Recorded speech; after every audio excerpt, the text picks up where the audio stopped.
দর্শক আরো একটি রাজকীয় ইন্টেরিয়র ডিজাইন নিয়ে চলে এসেছি। যারা জিপসাম ইন্টেরিয়র ডিজাইন করাতে চান তাদের জন্য আরো একটা কাজ আজকে আপনাদেরকে দেখাবো। কুয়েত প্রবাসী মুকসেদ ভাইয়ের বাড়িতে চলে এসেছি। এখানে কি কি কাজ করেছেন চলেন ভাই একটু দেখাই আমরা। অবশ্যই যে এখানে সামনে দিয়ে দেখেন, এখানে যদি কেউ চায় এরকম ডিজাইন করাতে পারবে, খুবই অল্প টাকার ভিতরে ডিজাইন। ভিতরে চলে যায়, দেখেন ভিতরে হচ্ছে একটা ড্রয়িং রুম, ড্রয়িং রুমের সিলিং এ কাজ করছেন ভাইয়া। যে এটা হলো আপনার গ্লাস সিলিং, খুবই রাজকীয় ডিজাইন, গ্লাস সিলিং ডিজাইন বলে এটা করছি আমরা খুব নিখুঁত ভাবে। কালারিং গুলো, রংগুলো দেওয়া হয়েছে, ঠিক আছে।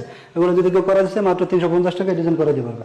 আচ্ছা আচ্ছা, তারপর হচ্ছে একটা গেট, গেটের পরে যদি আমরা দেখাই এখানেও একটা সিলিং। এখানে যে সিলিংটা এটা হলো আপনার 280 টাকা পার স্কয়ার ফিট পড়বে। মালামাল রং সহ, কিন্তু ছাদের যে কালারটা আকাশি কালার রংটা এটাও আমরা করে দেবো এই টাকার ভিতরে। 200 বেডরুমের ডিজাইন দেখেন, খুবই সুন্দর করা হয়েছে। এগুলো পার স্কয়ার ফিট 350 টাকা ভাই। 350 টাকা, রং সহ কমপ্লিট, মালামাল শুধু আমাদের। আরো একটা বেডরুম দেখাই, দেখেন এগুলো হচ্ছে পার স্কয়ার ফিট 350 টাকা না? না, এটা হলো আপনার